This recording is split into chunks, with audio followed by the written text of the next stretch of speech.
Most people think Johan Liebert was dangerous because he killed people, but that's not even the surface. Johan was dangerous because he never needed to touch anyone to destroy them.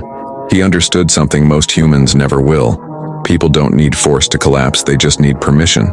Johan didn't manipulate by shouting, threatening, or commanding. He manipulated by making people choose their own destruction and feel intelligent for doing it. The first and most dangerous manipulation Johan used was identity erasure.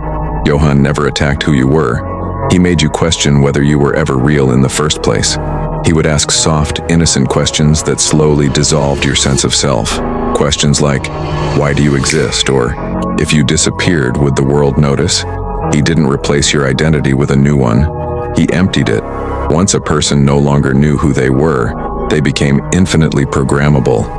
Humans cling to identity like oxygen, and Johan knew that the moment you strip it away, the mind enters panic mode, searching for any structure to hold on to. Johan became that structure without ever announcing himself as such. The second manipulation was moral inversion. Johan never told people to do evil. He made evil feel like honesty.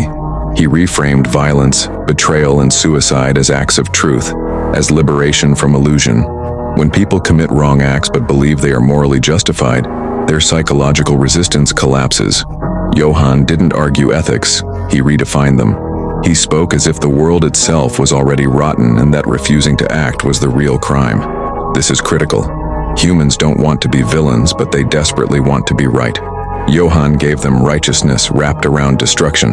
The third manipulation was reflective mirroring. Johan never imposed his personality on others. He reflected theirs back to them, purified and intensified. With broken people, he mirrored despair. With intellectuals, he mirrored cold logic. With idealists, he mirrored twisted hope. When someone feels understood, trust bypasses logic. Johan didn't feel like an intruder in people's minds. He felt like home. And once someone believes you are the only person who truly understands them, they will defend you even against themselves. The fourth manipulation was silence as control. Johan mastered the use of absence. He disappeared intentionally, creating psychological vacuum. Humans cannot tolerate unanswered questions, unresolved tension, or unfinished narratives. Johan became a mystery people obsessed over, not because he demanded attention, but because he withdrew it. Silence forced others to project meaning onto him, and whatever meaning they projected became their own psychological prison. The fifth manipulation was inevitability framing. Johan never rushed outcomes. He spoke as if everything was already decided, as if fate itself was speaking through him.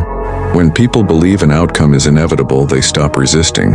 Johan didn't push people toward death.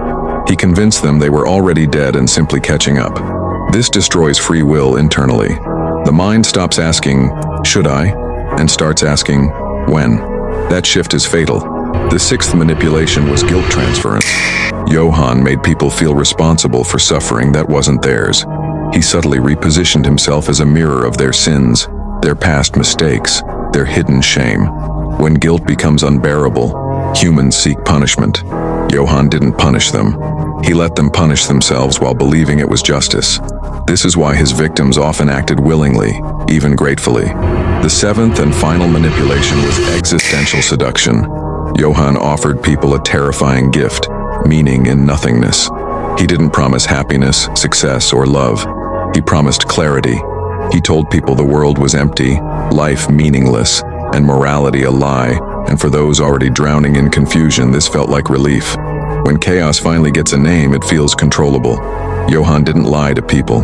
He told them a truth they were too weak to process safely, and that's what made him unstoppable. The most chilling part is this. Johan never saw himself as a monster. He saw himself as a result, a product of systems, trauma, and human hypocrisy. He didn't manipulate for pleasure.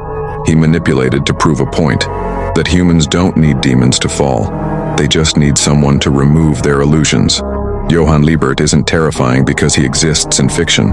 He's terrifying because every manipulation he used already exists in the real world.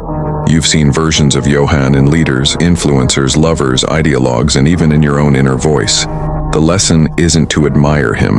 The lesson is to recognize these patterns before someone uses them on you. or before you unconsciously start using them on others.